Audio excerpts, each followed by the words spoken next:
Halo guys, selamat datang kembali di channel YouTube gue Rio Fernando dan hari ini gue akan membahas gimana caranya kalian bisa mengelola keuangan kalian seperti seorang bos.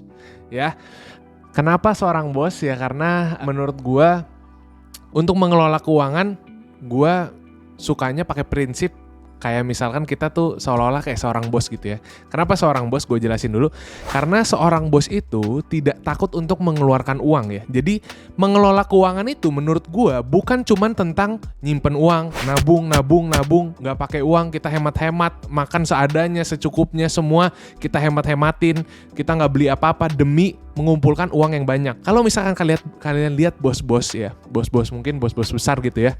Ini juga berasal dari observasi gue dan pengalaman gue sih sebenarnya. Dan ini adalah hal-hal yang memang gue terapkan dalam prinsip pengelolaan keuangan gue sendiri ya.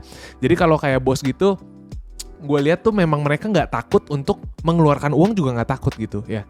Jadi mereka tetap bisa menikmati uangnya, tapi mereka juga bisa sembari mengumpulkan, invest dan uangnya semakin membesar gitu ya. Oke, so gue di sini akan membahas 4 hal utama yang gue lihat digunakan oleh para bos-bos besar ini dalam mengelola keuangannya. Nah mungkin tips-tips ini bisa juga kalian pakai supaya kalian bisa mengelola keuangan kalian selayaknya seorang bos. Yang pertama itu adalah mulai men-tracking expenses kalian. Mulai mencatat setiap pengeluaran kalian ya.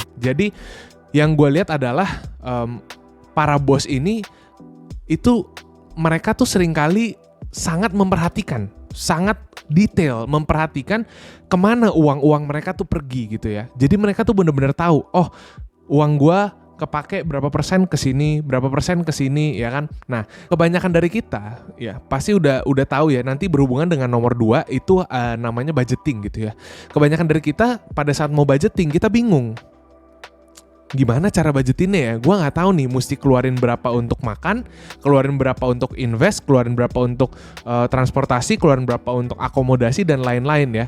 Karena kalian belum mengetahui berapa pengeluaran kalian di masing-masing sektor itu setiap bulannya. Karena kalian nggak pernah dicatat pengeluarannya ya. Oleh karena itu step pertama adalah untuk mencatat setiap pengeluaran kalian. Itu dulu. Jadi 1-2 bulan ini mulailah kalian catat ya. Bisa menggunakan aplikasi-aplikasi banyak ya. Di HP itu banyak juga pencatatan yang gratis. Atau kalau misalkan kalian nggak ngerti, susah carinya dan lain sebagainya ya. Biasa alasan ini, alasan itu lah ya. Kalian bisa pakai Sheets aja ya. Google Sheets. Terus kalian tulis di situ pengeluaran, pemasukan dan lain-lain lah ya, dan totalnya berapa sisa tabungan kalian. Kalian catat setiap hari. Kalian catat tujuannya apa? Yang pertama supaya tahu. Oh, ternyata setiap bulan gue pakai makan tuh jumlahnya berapa sih? Gue pakai transportasi jumlahnya berapa sih? Gue nabung tuh totalnya setiap bulan tuh berapa sih? Pertama supaya tahu. Dan kedua, supaya kita bisa jadi lebih disiplin tentang keuangan. Karena kalian catat keuangan setiap hari, karena kalian liatin angka-angkanya setiap hari, dan ini gue juga udah ngerasain ya, kalian jadi lebih sayang sama uang. Jadi kayak rasanya tuh, aduh, kayaknya mau dikeluarin tuh sayang gitu ya. Kalau gue catat di pengeluaran gitu ya, terus pengeluarannya kayaknya, aduh, kayaknya nggak butuh-butuh banget. Gue jadi sedih gitu, gue jadi sakit hati gitu rasanya liatnya gitu ya. Jadi tujuannya 2 itu untuk mengetahui setiap sektor itu keluarnya berapa, terus juga kedua supaya lebih disiplin tentang keuangan. Berhubungan dengan nomor yang 2, yaitu adalah step kedua, budgeting ya. Kebanyakan orang ya udah mau spend ini, ya namanya juga gue makan, gue kan butuh ya, namanya juga gue mesti tinggal, gue mesti ngekos ya, gue kan butuh ya. Dan kebanyakan nabung itu sebagai tahap akhir. Jadi udah gajian nih, keluarin dulu ya, traktir teman-teman, beli hadiah, beli self reward, healing kucing, baru habis itu di akhir baru sisanya ditabung ya. Kesalahannya adalah tidak dibudgetin ya. Jadi setiap awal bulan kalian terima gaji itu harusnya udah ada budgetnya, udah ada persentasenya. Berapa persen mau dipakai buat makan, berapa persen mau ditabung, berapa persen mau dipakai buat self reward atau hadiah-hadiah buat orang lain, atau berapa persen mau didonasikan. Itu harusnya udah ada budgetnya sejak awal. Jadi begitu kita terima gaji, langsung dibagi dulu ke pos-pos pengeluaran tersebut. Baru sisanya terserah deh kalian mau pakai buat healing tadi ya, atau apapun itu baru bebas gitu ya. Jadi sangat penting untuk setelah kalian tahu pengeluaran kalian setiap bulan itu berapa, dibudgetin. Jadi sektor makanan berapa persen, sektor investasi atau tabungan berapa persen, dana darurat berapa persen, mau didonasikan berapa persen ya. Karena banyak yang suka nanya ke gue gini, berapa kira-kira yang ideal tuh berapa persen sih pembagiannya untuk pengeluaran utama, tabungan dan lain sebagainya. Dan jawaban gue selalu tergantung dari masing-masing orang. Karena setiap orang itu punya kebutuhan yang berbeda-beda ya. Ada yang harus biayain keluarganya, ada yang harus biayain, ada yang udah punya anak mungkin harus biayain anaknya sekolah dan lain sebagainya. Jadi setiap orang itu punya persentasenya masing-masing. Tidak bisa disamaratakan dan tidak ada persentase yang ideal ya. Kalau gue bilang persentase yang ideal adalah 100% uang kalian tuh ditabungin, diinvestasiin. Tapi kan itu nggak mungkin bisa terjadi ya, dan itu juga nggak terjadi buat gua gitu ya. Tapi itu paling ideal ya kan, paling ideal kayak gitu, bisa kalian tabung semua, bisa kalian investasiin semua, jadi makin lama makin cepat kaya. Tapi itu mustahil ya, nggak mungkin, kita nggak ada pengeluaran sama sekali setiap bulan ya. Jadi budgetin sesuai dengan kebutuhan kalian masing-masing. Yang ketiga, setelah dibudgetin, apa yang harus dilakukan? Yaitu adalah membuat pos-pos pengeluaran ya, atau rekening yang berbeda-beda. Setelah kita bilang tadi, oh yang ini 50%, contoh ya, 50% buat kebutuhan sehari-hari. Makan, tempat tinggal, listrik, air, wifi, dan lain sebagainya. Terus 20% mau ditabung, ya kan? Terus 20% lagi mau didonasiin, misalkan ya. Terus 10% lagi buat kemauan, self reward, apa segala macam ya. Jadi kita bikin misalkan yang 50% ini punya tabungan sendiri, ya kan? Investasi punya tabungannya sendiri ya. Jadi jangan disatuin. Karena ketika rekening ini disatuin, misalkan tadi investasi sama kebutuhan utama disatuin. Ketika kalian ngeluarin buat kebutuhan utama, kadang-kadang jadi lupa, jadi yang buat investasi itu sisa berapa ya?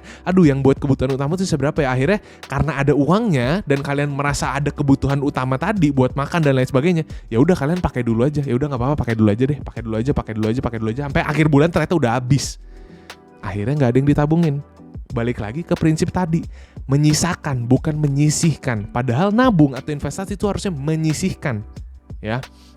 Jadi buat rekening yang berbeda-beda, atau ya ini salah satu trik juga atau hack ya yang biasa digunakan oleh para bos-bos gitu ya. Itu biasa menggunakan kartu kredit untuk pengeluaran yang sehari-hari gitu. Pengeluaran sehari-hari. Misalkan mau makan apa segala macam itu pakai kartu kredit ya. Supaya apa? Kartu kredit pertama memang punya keuntungan bayarnya belakangan gitu ya. Walaupun memang cuma selisih 1 bulan sih gitu, bayarnya belakangan ya. Tapi juga kartu kredit itu memudahkan dalam pencatatan ya. Jadi di kartu kredit itu dirinci tuh, dipakai di sini, jumlahnya berapa, totalnya berapa ya. Dan kalau misalkan kalian bisa bayar tepat waktu ya, dalam waktu sebulan itu tagihan keluar langsung kalian bayar, kalian nggak akan kena bunga ya. Pasti banyak nih yang udah bilang, oh jangan pernah pakai kartu kredit itu bahaya, itu setan, itu apa ya. Itu nggak bener ya. Banyak bos-bos yang udah kaya raya masih pakai kartu kredit. Kenapa ya kan? Bukan karena mereka nggak punya uang untuk bayar makan, bukan ya, tapi ada kegunaannya kartu kredit itu. Terus di sisi lain juga kartu kredit sering ada promo-promo dan lain sebagainya. Itu kita bahas di video-video selanjutnya ya. Tapi ini adalah salah satu hack yang gue lihat bisa dipakai ya, menggunakan kartu kredit supaya kalian nggak perlu terlalu banyak rekening juga gitu. Nah, kita langsung lanjut ke yang keempat, yaitu adalah bisa membedakan yang mana pengeluaran yang produktif dan yang mana pengeluaran yang konsumtif. Kalau kalian lihat bos-bos besar atau orang-orang kaya di sekitar kalian, itu banyak juga yang nggak takut untuk keluarin duit, ya. Wah, kayaknya kemarin baru beli ini, kemarin baru beli itu ya. Wah, beli emas, terus beli jam tangan mewah, beli mobil mewah, beli HP mewah, ya kan? Tapi yang kalian nggak tahu, ya, banyak dari pengeluaran-pengeluaran itu memang adalah pengeluaran yang produktif ya. Yang membedakan apa? Pengeluaran produktif dan konsumtif.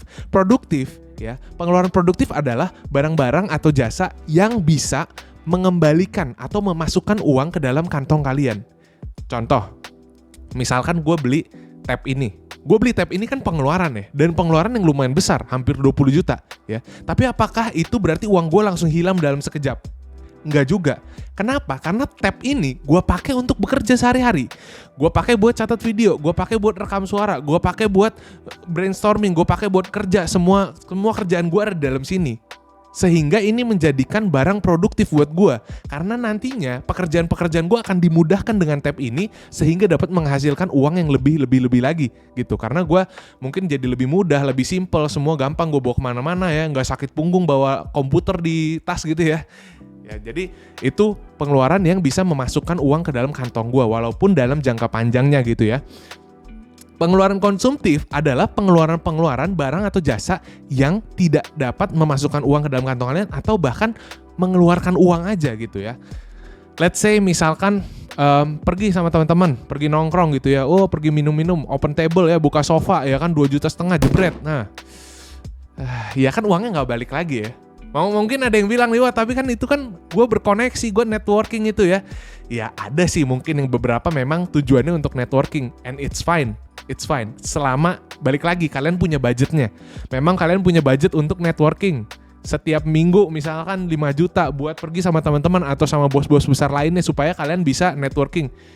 Fine, gak apa-apa. Tapi banyakan gak kayak gitu case-nya bro. Banyakan ya memang pengen senang-senang aja gitu. Memang pengen senang-senang aja tapi menggunakan dalil, ini kan buat networking, ini kan buat masa depan apa segala macamnya ya.